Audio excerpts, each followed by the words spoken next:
Hi, everybody. I'm Sherry Hudson-Passy from the SLIG Committee, and I am just thrilled to be able to speak to Angela Packer McGhie today about her upcoming class, Advanced Evidence Analysis Practicum. Angela is going to give us a little bit of information about the class to help you decide which class is best for you when trying to elevate your education at SLIG. So Angela, why don't you give us an overview of the course? Okay, I'd love to. I want to give a little bit of history how this course started because it also describes who it's for and what the class is about. So a little bit over a decade ago, we've been doing this class for more than 10 years, but a couple of colleagues and I were in Tom Jones' Advanced Methodology course. And we loved the homework that he assigned, some practical cases. You know, we've been sitting in class all week and he wanted us to have a hands-on opportunity to see if we could apply our skills and solve the cases. And we really loved that, you know, challenge our skills. And so these colleagues and I proposed to SLIG that we would do a course that was all hands-on cases where we just practiced. And they accepted our course and it was really popular even the first year. And we've been going every year since. So what we do in this course is have 5 separate challenging genealogical cases for the students to come and apply their skills. And we used to do it in person, but it got to be a lot to do one new case every single day. And maybe they didn't get a lot of sleep. And so this was the first SLIG course that we took virtual. And we've been doing it virtual ever since. I think 5 or 6 years we've been doing it virtual, which works much better because then the students have a whole week to work on the case. And we recommend that they have a minimum of 10 to 15 hours, but we don't limit the number of hours. They can apply as many hours as they want to work on the case. So we get together as a class one week and introduce a case. The case instructor would come and give the starting point information, and then the students go away and work for a week on the case. And it's a great way to test your skills, to, you know, see what kind of methodologies you can apply to it. If necessary, we provide access to records, a lot of things that you can access online, but if there are some, like a probate record or a prison record or whatever it is, we have a system set up so the students can access those records. Yeah. And then the following week, they get together with the case instructor to discuss the course or case, and they can talk about what worked, they could talk about what didn't work, they could talk about the rabbit holes they went down or the piece of evidence they missed that would have led them to the solution.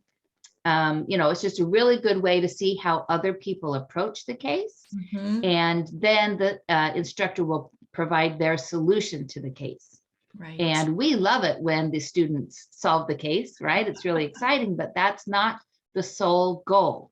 Our goal is that every student will learn something from every case. And, you know, that's what I really love. I don't want to interrupt you, but as someone who's taken the course several times, that's what I like, because, you know, some things, every time I do something, something else comes along and throws a wrench in my week, but I can still work on it and learn something, even if I don't go all the way through and figure it all out. I've at least learned something. And I think that's sometimes people get intimidated from taking this because they think they have to know everything about everything and be this world-class, you know, researcher, this professional person, you know, that knows all the answers to everything. Well, that's not what this class is for. This class is to teach you how to research. And so don't be intimidated. Even if you don't get to the end, you will learn something and you'll learn from the other people. Oh, that's one of the great benefits, right? Not only the instructor, but you learn from each other and how you approach the case. And I was going to mention about how we try and have a variety of methodologies, a variety of time periods, a variety of geographic locations. So some people, you know, that might be in their wheelhouse, but then the next case would be kind of a challenge. Right, but you don't have to solve every case. You just need to learn something. And oh, forgot whatever I was going to say there. I'm sorry. So are there any prerequisites? Do you have to be at a certain level in your So it is best if you know, we designed it for people who had taken the advanced methodology course or have the equivalent experience. right? So some of these are very challenging cases. So you can have equivalent experience, and a lot of people jump in. Oh, that's what I was going to say when I forgot, right? Sometimes at conferences, people also present case studies. But in this case, where you have at least started it and worked with some of the records, then you understand the case study so much better. Yes. If you've had that hands-on experience working it. So even if you don't get all the way to the end, you can understand the methodology a little better, having some experience with the case. So, right. So, we prefer if they are at that advanced level and if they have some experience. Just a note for those who really would like this format, but aren't quite sure about if they're at that level, we will have a new intermediate evidence analysis practicum coming in 2023. And so that one is, well, we'll talk about that one in another video, but just, so people know that is a little bit more hands-on, walking them through. So it will just do 2 cases instead of 5 and have more methodology lectures, but it's the same idea. But that sounds a lot of fun too. So, and that helps get people ready for this class as well. So that's a great idea. So people need to understand there's different cases every week. They get the case, they listen to the case being presented, and then they've got that week to work it out and come back and see how they did. And they can focus on the research. I mean, we want them to focus on the research, but they can also, practice using a research log or a timeline, or if they prefer to write it up as a report, we do ask them to submit something written about the progress that they made on the case, but we're flexible with that. If they want to do report style, great. If they just want to do a couple paragraph summary or submit their research log or their timeline, we're flexible with that too, but they do submit something at the end of each week.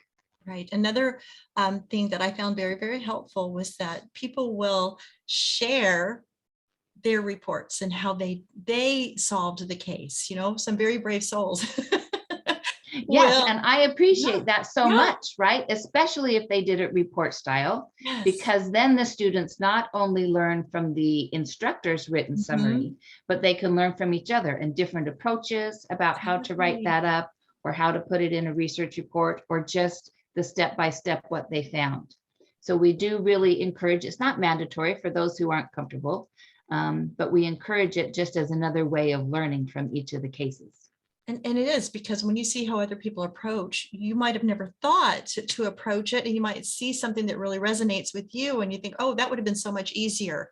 I'm going to try this style and see how it works for me. So I really appreciate that you do that. And I appreciate those, like I said, brave souls that will say, yes, you may share my paper. So this is the Advanced Evidence Analysis Practicum, which I hope that everybody at least sometime takes advantage of and takes, because it is a wonderful, wonderful course to really, really stretch your skills to see what you know and learn and build upon that, and just build on what you have and learn from other people. So I love it. We have new cases every year, and some of my favorites I would have preferred to repeat.